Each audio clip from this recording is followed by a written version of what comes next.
Hello বন্ধুরা, কেমন আছো তোমরা সবাই? আশা করি অনেক অনেক ভালোই আছো। আর তোমাদের ভালোবাসায় আমিও অনেক ভালো আছি, কারণ তোমরা আমাকে যে পরিমাণে ভালোবাসা দিয়েছো এবং সাপোর্ট দিয়েছো তা আমি কোনোদিন ভুলতে পারবো না। তাই তোমাদেরকে মজা দেওয়ার জন্য আবারও একটি নতুন গল্প নিয়ে হাজির হলাম। গল্পটি শোনার মতো, আশা করি তোমাদের দাঁড়িয়ে যাবে এবং তোমরা হাতের কাজ করতে সবাই হেডফোন নিয়ে বসে যাও। একদিন আমি বাসায় একা ছিলাম এবং আমার গার্লফ্রেন্ডের সঙ্গে ভিডিও কলে কথা বলছিলাম। তখন আমি খেয়াল করলাম চাচি নির্বে আমাকে লক্ষ্য করছিলেন। আমি যখন কথা বলা শেষ করলাম তখন চাচি এসে আমাকে জিজ্ঞেস করলেন, রাহুল তুমি কি করছিলে? আমি একটু দ্বিধায় পড়ে বললাম, কিছু না চাচি।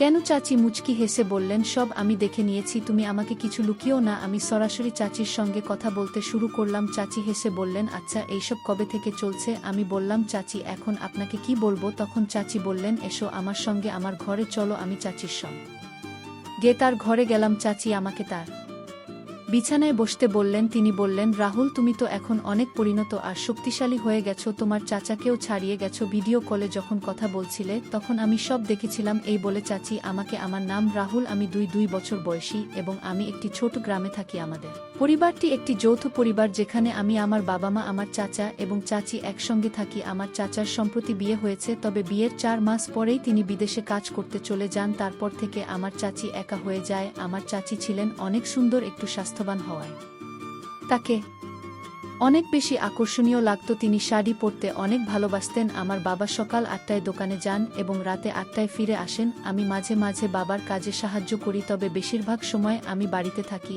এবং বাড়ির কাজকর্ম করি। একদিন সকালে আমার চাচি অসুস্থ বোধ করছিলেন এবং তার জ্বর এসেছিল। মা আমাকে বললেন, রাহুল চাচিকে হাসপাতালে নিয়ে যা। আমি বাইক বের করলাম এবং চাচিকে পিছনে বসার জন্য বললাম। চাচি পিছনে বসলেন এবং আমি বাইক চালিয়ে হাসপাতালের দিকে রওনা দিলাম। রাস্তাটি একটু খারাপ ছিল। আমি চাচিকে বললাম, চাচি আপনি শক্ত করে ধরে বসুন, রাস্তা খারাপ, পড়ে যাবেন না যেন। চাচি আমার কাঁধ ধরে বসে রইলেন। আমরা কিছু দূর যাওয়ার পর রাস্তা আরও বেশি খারাপ হয়ে গেল, ফলে আমাকে বারবার ব্রেক করতে হচ্ছিল। সেই সময় চাচি আমাকে আরও শক্ত করে ধরেছিল। শেষ পর্যন্ত আমরা হাসপাতালে পৌঁছালাম। ডাক্তার চাচি স্বাস্থ্য পরীক্ষা করলেন এবং কিছু ওষুধ লিখে দিলেন। চাচি ধীরে ধীরে সুস্থ হয়ে উঠলেন। সেই দিন থেকে আমি উপলব্ধি করলাম যে পরিবারের প্রতি দায়িত্ব পালন করা আমাদের সবার কাজ। সকালবেলার পরিবেশটা বেশ মনোরম ছিল। চাচি হালকা জ্বর নিয়ে বিশ্রামে ছিলেন। আমি ওষুধ আনতে বাজারে গিয়েছিলাম। 2 মিনিট পরে ওষুধ নিয়ে বাড়ি ফিরে এলাম। চাচি নিজের ঘরে শুয়ে পড়লেন আর আমি বারান্দায় বসে থাকলাম। মা আমাকে জিজ্ঞাসা করলেন, রাহুল ডাক্তার কি বললেন?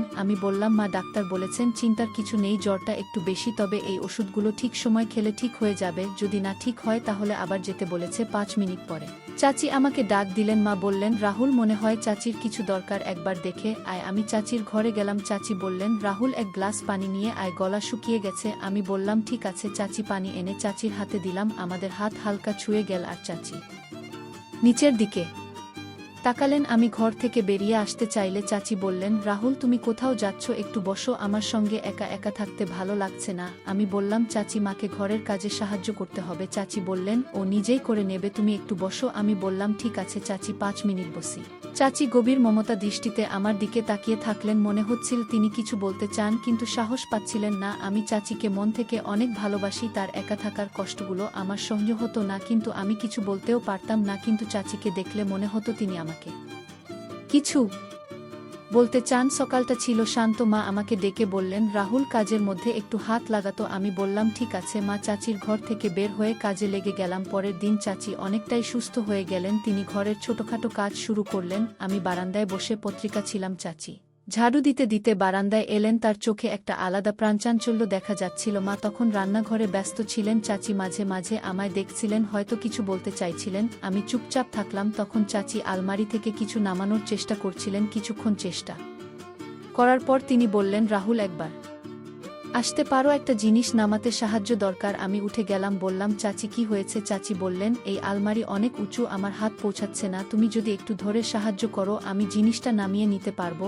আমি বললাম, ঠিক আছে চাচি। আমি আলমারির পাশে দাঁড়িয়ে চাচিকে সাহায্য করলাম। জিনিসটা নামিয়ে দেওয়ার পর চাচি হাসি মুখে বললেন, ধন্যবাদ রাহুল, তুমি না থাকলে এই কাজটা করা মুশকিল হতো। এরপর আমি বারান্দায় ফিরে গেলাম আর চাচি নিজের কাজ নিয়ে ব্যস্ত হয়ে করলেন। চাচিকে যখন আমি তাকে পেছন থেকে ধরে উপরে তুললাম তখন তিনি কিছুটা বস্তি অনুভব করলেন এবং হেসে উঠলেন। আমি বুঝতে পারলাম যে চাচি কি বলতে চাচ্ছেন। চাচি বললেন, আচ্ছা এবার থামো এবং আমাকে নিচে নামিয়ে দাও। যখন আমি চাচিকে নিচে নামালাম তখন আমার হাত চাচির হাত স্পর্শ করল আর তিনি গভীর নিঃশ্বাস ফেললেন। আমি বুঝতে পারলাম যে চাচি আমার প্রতি আকৃষ্ট হয়েছেন। আমার পক্ষ থেকে কিছুটা অনীহা ছিল, তবে পরে ভাবলাম এই অনীহা থেকে বেরিয়ে আসা উচিত। একদিন আমি ছাদে বসে আমার গার্লফ্রেন্ডের সঙ্গে ফোনে কথা বলছিলাম। রাত তখন প্রায় 10টা। মা বাবা ঘুমিয়ে পড়েছিলেন কিন্তু চাচি তখনও জেগেছিলেন। চাচি বুঝতে পেরেছিলেন যে আমি কারো সঙ্গে ফোনে কথা বলছি। তিনি ছাদে এসে বললেন, রাহুল তুমি এই সময় কার সঙ্গে কথা বলছো? আমি বললাম, চাচি এটা একটা বিশেষ বিষয়। চাচি বললেন, তাহলে এতই বিশেষ? আমি বললাম, চাচি না তেমন কিছু নয়। চাচি হাসি মুখে বললেন, তাহলে কি আমি তোমার জন্য বিশেষ নই? আমি বললাম, চাচি আপনি তো আমার জন্য খুবই গুরুত্বপূর্ণ।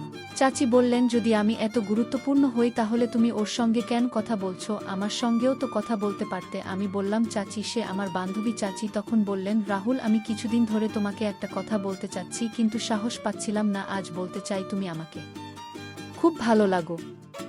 তুমি কি আমার ইচ্ছা পূরণ করবে? আমি বললাম, চাচি এটা কিভাবে সম্ভব? চাচি বললেন, দেখো তোমার চাচা প্রায় 1 মাস ধরে নেই, আমি কিভাবে দিন কাটাচ্ছি তা আমি জানি। আমি বললাম, চাচি যদি কেউ জেনে যায়? চাচি বললেন, দেখো কেউ কিছু জানবে না, এটা শুধু আমাদের মধ্যে থাকবে। আর তোমার বান্ধবীর সঙ্গে কথা বলা একটু কমিয়ে দাও। তারপর থেকে চাচি আমাকে যখনই ডাকতেন আমি তার কথায় সায় দিতাম, কখনো না করতাম না, কারণ আমিও চাচিকে মনে মনে অনেক পছন্দ করতাম। রাহুল তার পরিবারের সঙ্গে একটি মিষ্টি ও স্বাভাবিক সম্পর্ক বজায় রাখত। একদিন সন্ধ্যায় চাচি ছাদে কিছু কাজ করছিলেন আর রাহুলও সেখানে ছিল। চাচি হাসি দিয়ে বললেন, রাহুল তুমি তো অনেক শক্তপোক্ত দেখাচ্ছ, কিভাবে এত ফিট থাকো? রাহুল হালকা হেসে উত্তর দিল, চাচি এটা আমার প্রতিদিনের অভ্যাস আর সঠিক খাবারের কারণে। চাচি বললেন, তাহলে আমাকে সেভাবে কিভাবে সুস্থ থাকতে হয়? রাহুল মাথা নেড়ে বলল, অবশ্যই চাচি, এটা খুবই সহজ, কয়েকদিন নিয়ম মেনে চললেই আপনি পার্থক্য বুঝতে পারবেন। কথার ফাঁকে চাচি আবার বললেন, রাহুল তুমি পড়াশোনা আর অন্য কাজের মাঝেও এত সময় কিভাবে ম্যানেজ করো? রাহুল শান্তভাবে বলল, চাচি সবকিছু পরিকল্পনা করে করলে সময়ের অভাব হয় না। পরের দিন সকালে রাহুল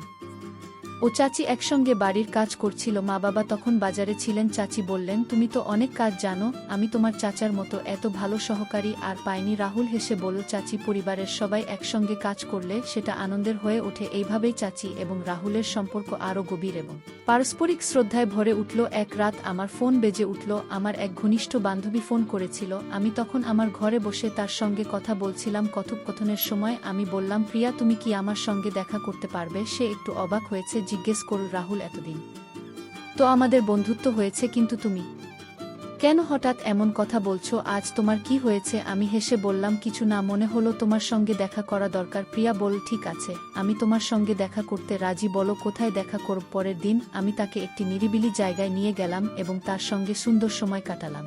প্রিয়াও আমাকে না করেনি, কারণ সে আমায় অনেক ভালোবাসত। আমাদের দুজনেরই জানা ছিল যে আমরা ভবিষ্যতে বিয়ে করার পরিকল্পনা করছি, কিন্তু প্রিয়া জানত না যে আমার জীবনে আরও একটি সম্পর্ক আছে। আমি চেষ্টা করেছিলাম বিষয়টি গোপন রাখতে। আমি জানতাম যদি সে জানতে পারে তবে সে আমাকে ছেড়ে চলে যাবে, তাই আমি চাচির বিশ্বাসটা গোপন রেখেছিলাম। এই অভ্যাস আসলে আমাকে আরও বেশি জটিলতায় ফেলে দিয়েছিল। আমি বুঝতে পারছিলাম না কিভাবে সামলাবো। সেদিন প্রিয়াকে তার গন্তব্যে পৌঁছে দিয়ে আমি বাড়ি ফিরে এলাম। অনেক ক্লান্ত হয়ে পড়েছিলাম এবং আমার ঘরে গিয়ে শুয়ে পড়লাম। তখন দুপুর প্রায় 2টা বাজে। আমি কখন ঘুমিয়ে পড়েছিলাম বুঝতেই পারিনি। হঠাৎ 4টার দিকে ঘুম ভাঙল। কিছুক্ষণ পর আমার ঘরের দরজায় টোকা পড়ল।